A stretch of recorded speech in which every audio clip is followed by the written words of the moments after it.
कुछ सिने फैन जानते हैं कि जहां हिंदी सिनेमा के आइडियाज खत्म होते हैं वहां से साउथ इंडियन सिनेमा सोचना स्टार्ट करता है। खास तौर पर मलयालम सिनेमा, जो कि सालों से ऐसी फिल्में बनाते आ रहे हैं जो कि वर्ल्ड के बेस्ट सिनेमा में काउंट हो सकती है। तो आइए दोस्तों, आज हम एक ऐसी फिल्म को एक्सप्लेन करने वाले हैं जिस फिल्म का नाम है रेखा चित्रम। तो आइए वीडियो स्टार्ट करते हैं, लेकिन उससे पहले चैनल को सब्सक्राइब करके नोटिफिकेशन बेल को ऑल पर कर दीजिए ताकि मूवीज और वेब सीरीज का लेटेस्ट एक्सप्लेनेशन सबसे पहले आप तक पहुंच सके। तो फिल्म की शुरुआत होती है दो दोस्तों से, जिनमें से पहला दोस्त दूसरे दोस्त को बताता है कि तुझे पता है मेरे पिताजी जो है वो फिल्मों में काम करते हैं, लेकिन दूसरे दोस्त को अच्छे से मालूम है कि उसके पिता फिल्मों में काम नहीं करते हैं। इसलिए वो उससे पूछता है कि तुझे कैसे पता। तब वो बताता है कि कल रात मैंने अपने पिता को एक्टिंग करते देखा। वो बताता है कि जब कल रात वो घर पे अकेला था और बहुत तेज बारिश हो रही थी, तब मेरे पिता समेत कुछ 4 लोग जो है वो चटाई में किसी को लेकर जा रहे थे। ये सीन जो है वो 1985 का था, जिसके बाद कहानी जो है वो प्रेजेंट में आ जाती है, जहाँ पर कि हम विवेक को देख पाते हैं। विवेक दरअसल में एक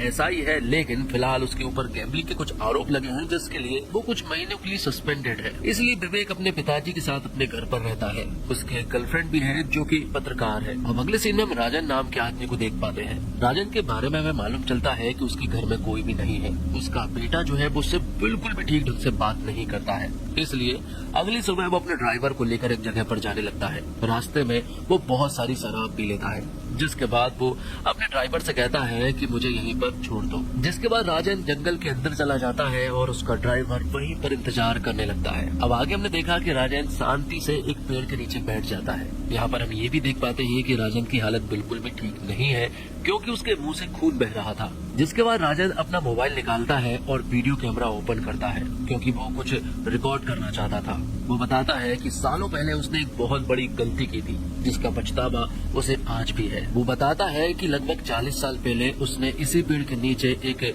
बॉडी को दफनाई थी और इस काम में उसके साथ 4 लोग शामिल थे। एक था विंसेंट और दूसरा फ्रांसिस। एक और आदमी था, लेकिन राजन ने उसके बारे में कुछ भी नहीं बताया था। वो बताता है कि हम चारों ने उसकी बॉडी को वहीं पर दफना कर यहाँ से चले गए थे। मुझे तो ऐसा लगा था कि इसके बारे में जरूर किसी न किसी को पता चल जाएगा, लेकिन किसी को भी नहीं मालूम चला। हमने जिसे दफनाया था वो लगभग 18 से 20 साल की एक लड़की थी, और जब उसे दफनाया गया तो उसके सपने जो है मुझे आज तक आते हैं। इस सच का बाहर आना बहुत जरूरी था, इसलिए मैं इस वीडियो को रिकॉर्ड करके आपको ये बताना चाहता हूँ। अब राजन का ड्राइवर जो कार के पास इंतजार कर रहा था राजन का, तभी उसे एक गोली चलने की आवाज सुनाई देती है। और जब वो वहाँ पहुँचा तो उसने देखा कि राजन ने अपने आप को गोली मार ली है। और थोड़ी देर के बाद ही यहाँ पर सारी पुलिस जो है वो आ जाती है। अब क्योंकि विवेक का पुलिस स्टेशन सबसे पास था, इसलिए विवेक मौके पर यहाँ पर पहुँचा। और फिर थोड़ी देर के बाद ही यहाँ पर सारे बड़े ऑफिसर्स भी पहुँच जाते हैं। उनके हाथ सिर्फ एक ही चीज थी, और वो था राजन का मोबाइल, जिसमें उसने अपने गुनाह को कन्फेस किया था। उसने सभी को बताया है कि जिस जगह पर वो बैठा हुआ है वहीं पर हमने बॉडी को दफनाई थी। तब डीवाईएसपी विवेक से कहते हैं कि अगर खुदाई के वक्त यहाँ पर उसे लड़की के स्केलेटन मिल जाते हैं तो ये एक बहुत बड़ा हाई प्रोफाइल केस होगा, और इसके बारे में जब सारे लोगों को मालूम चलेगा तो ये पूरे देश में आग की तरफ फैलेगा। अगले सीन में हम देखते हैं विंसेंट को।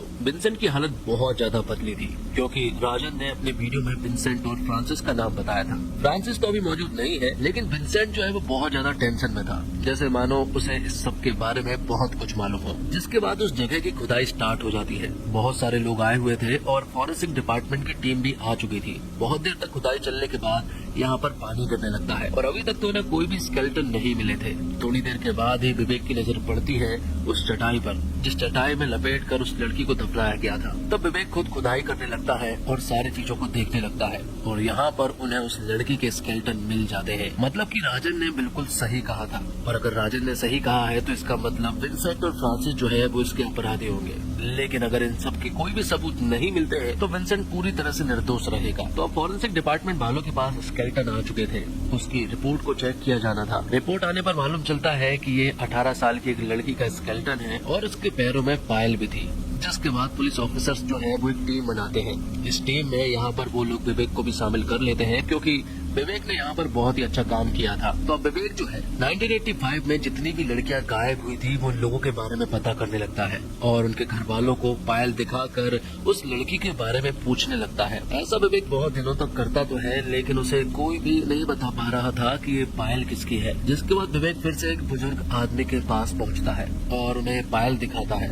उस बाल को देखने के बाद वो बुजुर्ग आदमी जो है वो रोने लगता है और कहने लगता है कि ये तो मेरे बेटे की है। विवेक को ऐसा लगा कि शायद अब ये केस जल्द से जल्द सॉल्व हो जाएगा, इसलिए दोनों के डीएनए सैंपल्स को मैच किया जाता है, लेकिन वो नेगेटिव आता है। मतलब कि वो बूढ़ा आदमी जो है वो झूठ बोल रहा है। जिसके बाद विवेक जो है वो यहाँ विंसेंट से पूछताछ करने के लिए उसे पुलिस स्टेशन बुला लेता है। वहाँ उसे पूछताछ की जाती है, जहाँ पर कि विंसेंट बताता है कि ऐसा भी तो हो सकता है कि राजन मुझे फंसाने के लिए ये सब कुछ बोल रहा हूँ, क्योंकि मेरे खिलाफ तो आपके पास ऐसे कोई भी सबूत नहीं है जिसके आधार पर आप बोल सके कि मैं भी उन लोगों के साथ शामिल था। राजन ने ये बोला और आपने मान लिया। ऐसा तो बिल्कुल नहीं हो सकता है। अगर आपके पास पुख्ता सबूत नहीं रहेंगे तो आप मुझे अरेस्ट भी नहीं कर पाएंगे। विंसेंट यहाँ मीडिया के सामने भी कह देता है कि पुलिस उसे फंसाने की कोशिश कर रही है। तो विवेक ने फिलहाल तो उन लड़कियों की इन्वेस्टिगेट की थी जो कि 1985 में मारी गई थी, लेकिन अब विवेक उन लोगों से पूछताछ करना चाहता है जिन्होंने 1985 में किसी लड़की के गायब हो जाने की पुलिस स्टेशन में कंप्लेंट दर्ज कराई थी। और इस तरह से विवेक को चंद्रू नाम के एक आदमी के बारे में मालूम चलता है जिसका ताल्लुक जो है वो सिनेमा से था। वो बताता है कि उस वक्त सुपरस्टार मम्मूटी की फिल्मों में जो जूनियर आर्टिस्ट फिल्मों में काम किया करती थी वो उन्हें लाने का काम किया करता था। उस समय भी उसने एक लड़की को लेकर आया था।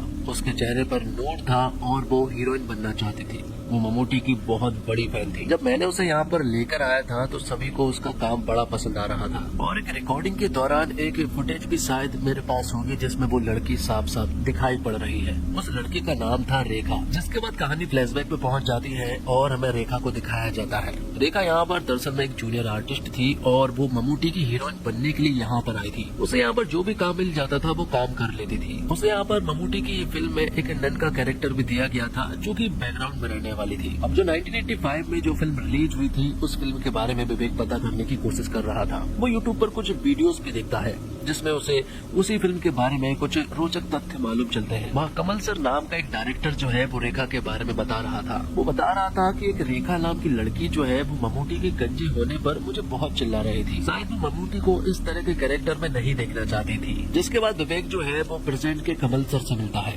और उनसे उस वक्त की सारी चीजें पूछता है। कमल सर ने यहाँ पर रेखा के बारे में जिक्र किया था। वो बताते हैं कि वो जूनियर आर्टिस्ट जरूर थी लेकिन सभी को उसकी बहुत मांग थी। जब एक सॉन्ग शूट किया गया था तो वो आधे में ही गायब हो गई थी और उसके बाद वो किसी को भी नहीं मिली। तब बहुत सारे लोगों ने उसे फटकार भी लगाई थी। जिसके अगले सीन में हम देखते हैं चंद्रू की डेड बॉडी को जो कि एक नाले में मिली थी। सभी को ऐसा लग रहा था कि चंद्रू जो है वो अक्सर शराब पीता रहता है इसलिए वो नाले में गिर गया होगा। लेकिन सच बताऊं तो इन सब के पीछे विंसेंट का हाथ है। तो साथ ही हमें ये भी मालूम चलता है कि अब इस इन्वेस्टिगेशन को विवेक और उसकी टीम हैंडल नहीं करेगी बल्कि अब इस केस को सीबीआई हैंडल करने वाली थी। और हमें ये भी मालूम चलता है कि विवेक को उस केस से हटाकर ट्रैफिक पुलिस वाला बना दिया गया था और ट्रैफिक को कंट्रोल करने के लिए उसे भेज दिया गया था। इसी ट्रैफिक में हम विंसेंट को भी जाता हुआ देख पाते हैं जिससे ये तो पता चल गया था कि ये सब कुछ दरअसल में विंसेंट नहीं कर पाया है। अब विवेक फोरेंसिक डॉक्टर से मिलने के लिए जाता है कि तभी यहाँ पर सीबीआई का ऑफिसर मुरली आ जाता है। दरअसल में मुरली और उसकी टीम इस केस को इन्वेस्टिगेट करने वाली है, लेकिन सच पूछो तो मुरली एक करप्ट ऑफिसर है और ये बात फोरेंसिक डॉक्टर बहुत अच्छे से जानता है। इसलिए वो विवेक से कहते हैं कि अगर इस केस को सॉल्व करना है तो ये केस तुम्हें ही सॉल्व करना होगा क्योंकि इन लोगों की बस की बात कुछ भी नहीं है। और फिर अगले दिन विवेक के पास कमल सर का फिर से कॉल आता है और वो उन्हें एक यूट्यूबर के बारे में बताता है जो कि उस वक्त भी कुछ फिल्म स्टार्स के इंटरव्यू वगैरह लिया करता था। उस आदमी का नाम मयप्पन था। जिसके बाद विवेक जो है वो मयप्पन से मिलने के लिए पहुंच जाता है और उनसे भी सारी इन्फॉर्मेशन लेने लगता है। वो बताता है कि उस वक्त में ऐसा था कि मम्मूटी तक मेरे सवाल के जवाब नहीं दे पाते थे। उस वक्त भी मैं उनसे मिला था और वो मुझसे रूट कर यहाँ से चले गए थे। लेकिन यहीं पर मेरे फोटोग्राफर ने एक फोटो ली थी जिसके पीछे मैंने रेखा को देखा था। यहाँ पर जब विवेक ने वो फोटो देखी तो उसने पाया कि ये एक नन का कॉस्ट्यूम जरूर है लेकिन ये एक रियल नन का कॉस्ट्यूम है। तब वो पास ही के चर्च में एक सिस्टर से मिलने के लिए जाता है जिनका नाम स्टेफनी है। तो यहाँ पर स्टेफनी विवेक को रेखा के बारे में सब कुछ बता देती है। वो बताती है कि रेखा को वो बहुत अच्छे से जानती थी। वो बताती है कि अगर उसे सचमुच मौका मिलता तो वो जरूर स्टार बन जाती। और स्टेफनी बताती है कि वो पास ही के चर्च में एक नन थी और हमारे बाजू वाले चर्च में ही एक फिल्म की शूटिंग होने वाली थी जिसमें मम्मूटी जो है वो लीड रोल में थे।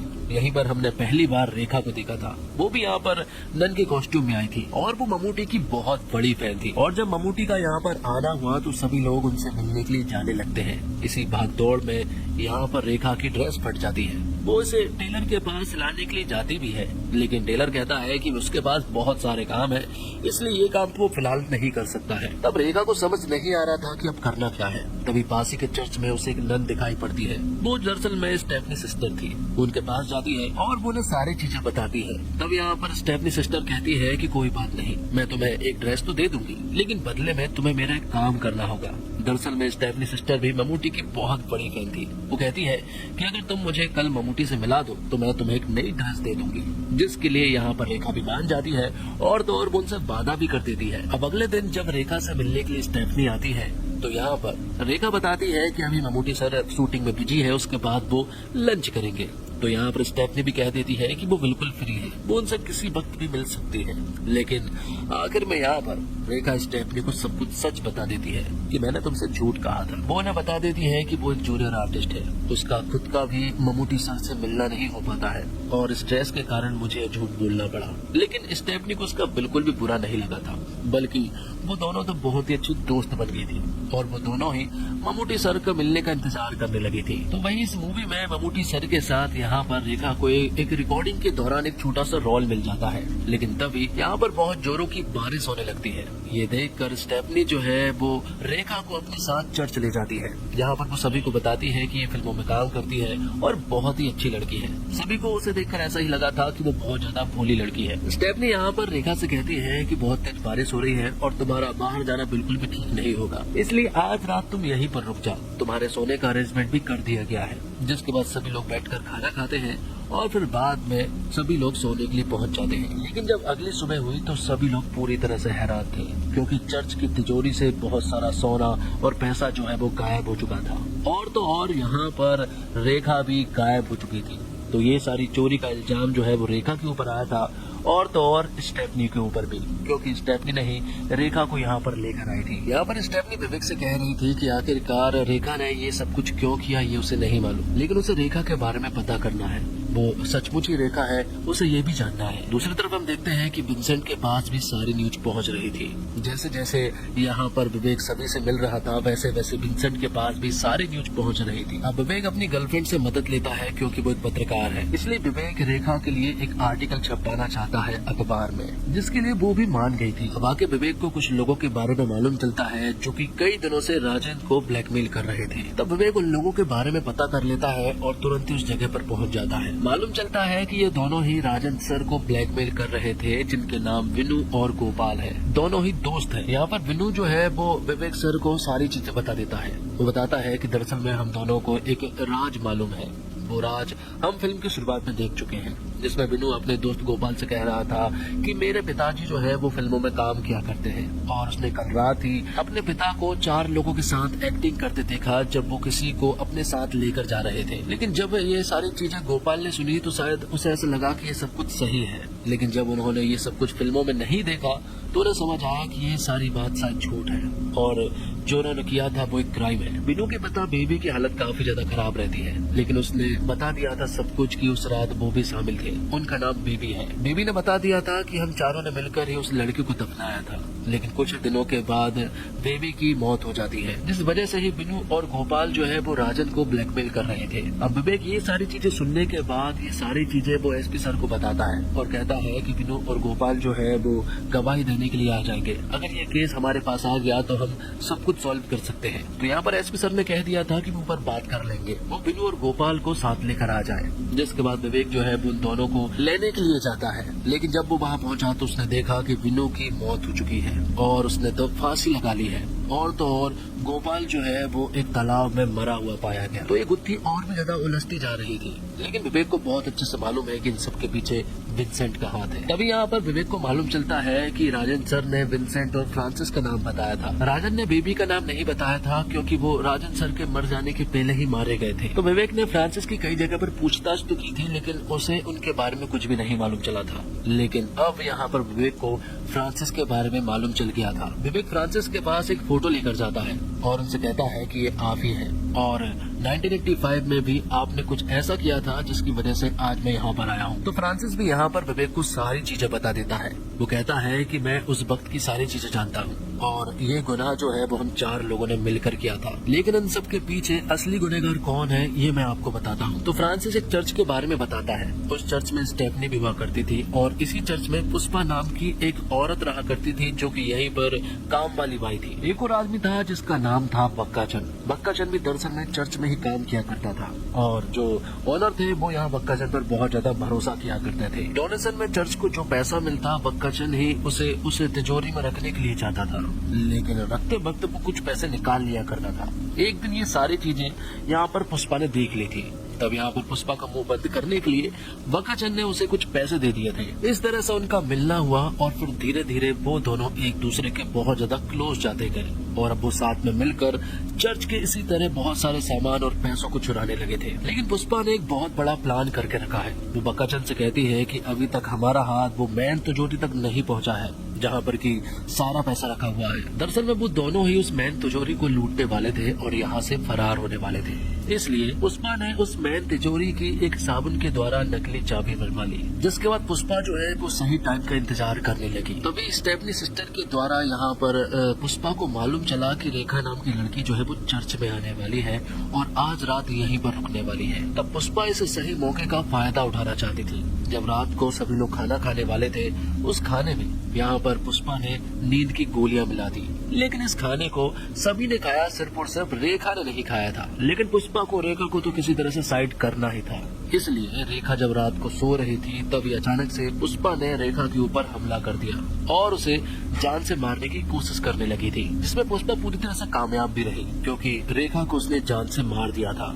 अब बात ये थी कि आखिरकार उसकी बॉडी को ठिकाने लगाना था और जब बेबी और बक्काचंद उस बॉडी को ठिकाने लगाने के लिए जा रहे थे तब यहाँ पर हमने मतलब कि फ्रांसिस और राजन ने सब कुछ देख लिया था, लेकिन पैसे देकर हमारा मुंह बंद करवा दिया गया था और ये भी कह दिया गया था कि अगर वो हमारी बात नहीं माने तो इस केस के पीछे हम तुम्हें फंसा देंगे। तब उन्हें उनकी बात माननी पड़ी। वो उसे बीच जंगल में लेकर गए और एक पेड़ के नीचे उसे दफना दिया, लेकिन तभी उन्होंने बीच में देखा कि अभी रेखा की सांसें चल रही थी क्योंकि उसके पैर हिल रहे थे। इसके बावजूद उसकी बॉडी को दफना दिया गया था। आगे हम देखते हैं कि विंसेंट की बेबी जो है वो हॉस्पिटल में एडमिट है। उसका नाम एलिस था। हॉस्पिटल में एलिस के पास कुछ फूल आते हैं और उनके ऊपर लिखा हुआ था गेट वेल सून पुष्पम, मतलब कि एलिस कोई और नहीं बल्कि पुष्पा ही है और बक्काचंद कोई और नहीं बल्कि विंसेंट ही है। बात कुछ ऐसी है कि उस चोरी के बाद से विंसेंट और पुष्पा जो है वो फरार हो गए और रेखा की बॉडी को भी दफना दिया गया था। तो सभी को ऐसा ही लगा था कि रेखा ने ही उस पैसों को चुराया है। अब ये सारी बातें विवेक जो है वो अपने ऑफिसर्स को बताता है। वो बताता है कि एलिस और विंसेंट का असली नाम बक्काचंद और पुष्पा है और इन दोनों ने मिलकर ही रेखा को मारा था और उस चर्च के सारे पैसे भी लूट लिए थे। लेकिन यहाँ पर सबसे बड़ी प्रॉब्लम ये है कि वो स्केलेटन रेखा का ही है, ये बात अभी तक साबित नहीं हो पाया है। अगर ये बात साबित हो जाती है कि रेखा कौन है तब हम यहाँ पर विंसेंट और एलिस को गिरफ्तार कर सकते हैं। और अब इससे पहले कि विवेक कुछ कर पाता, यहाँ पर अचानक से उसका एक ट्रक से एक्सीडेंट हो जाता है। ये एक्सीडेंट दरअसल में करवाया गया था विंसेंट के द्वारा, लेकिन यहाँ पर विवेक को गंभीर चोटें तो आई थी लेकिन वो पूरी तरह से स्वस्थ था। और विवेक की गर्लफ्रेंड ने वो आर्टिकल भी छाप दिया था और उस आर्टिकल की मदद से ही जगदीश नाम के एक्टर का कॉल जो है वो विवेक की गर्लफ्रेंड के पास आता है। तब विवेक और उसकी गर्लफ्रेंड उस जगदीश नाम के एक्टर से मिलने के लिए पहुंच जाते हैं। विवेक बताता है कि उस समय मैं अपनी पहली फिल्म कर रहा था और मैं एक स्ट्रगलिंग एक्टर था और मेरे पास रेखा का पहला लेटर आया था जिसमें उसने मेरे काम की तारीफ की थी। बदले में मैंने भी उसे थैंक यू लिखा था। ऐसे करते रेखा के बहुत सारे लेटर जो है वो मेरे पास आने लगे थे जिसमें वो मुझे भाई कहा करती थी और मैं भी उसे बहन कहा करता था। तो रेखा जो लेटर जहाँ से भेजा करती थी उस जगह के बारे में यहाँ पर विवेक को मालूम चल गया था। तब विवेक तुरंत ही कन्याकुमारी पहुंच जाता है क्योंकि वो लेटर जो है वो कन्याकुमारी से ही आया करते थे। वो वहां जाकर एक औरत से मिलते हैं और वो औरत कोई और नहीं बल्कि रेखा की बहन हुआ करती थी। जिसके बाद वो फ्लैशबैक की एक स्टोरी सुनाती है और कहानी जो है वो 1984 में पहुंच जाती है जब वो नए नए कन्याकुमारी में रहने के लिए आए थे। जब वो यहाँ पर पहुंचे तो हमने देखा कि रेखा को फिल्मों का बहुत शौक था और उसने जब मम्मूटी की फिल्मों को देखना स्टार्ट किया तो वो तो उनकी फैन ही हो गई। इस तरह से वो कुछ और लोगों की फिल्में देखने लगी थी और तभी उसने जगदीश नाम के एक एक्टर को लेटर भी लिखा था। बदले में जब उसका लेटर वापस आया तो ये लेटर जो है वो उनके पिता को मालूम चल गया। ये देखकर उन्हें बहुत गुस्सा आया और उन्होंने रेखा को एक जोरदार चांटा लगा दिया रेखा को बहुत तेज गुस्सा आया और वो अपना घर छोड़कर चली गई, जिसके बाद से आज तक उसका कोई भी अता पता नहीं चल पाया। पिता ने उसे ढूंढने की कई बार कोशिश भी की, लेकिन वो नहीं मिली। यहाँ पर विवेक ने उसकी बहन को एक पायल दी। वो पायल दरअसल में रेखा की ही थी। दूसरी तरफ हम देखते हैं कि एलिस उर्फ पुष्पा का भांडा फूट गया था और इस सदमे में वो इस सदमे को सहन नहीं कर पाई और वो यहीं पर अपनी जान दे देती है। अगले दिन सारे ऑफिसर्स मिलकर विंसेंट मतलब कि वक्कार चंद के घर पर पहुंच जाते हैं उसे अरेस्ट करने के लिए, क्योंकि सारी चीजें रिवील हो चुकी थी और इन सब के पीछे विंसेंट ही है, सभी को मालूम चल गया था और सारे सबूत भी विंसेंट के पूरी तरह से खिलाफ थे। और कुछ स्केलेटन यहाँ पर फॉरेंसिक डिपार्टमेंट के ऑफिसर ने रख लिए थे, जिस वजह से एक बार फिर से उसकी अस्थियों को दफनाया जाता है और उसे श्रद्धांजलि दी जाती है। आखिर में विवेक जो है वो रेखा की बहन के पास जाता है। वो उससे कहता है कि मेरे पास एक रेखा की अमानत है,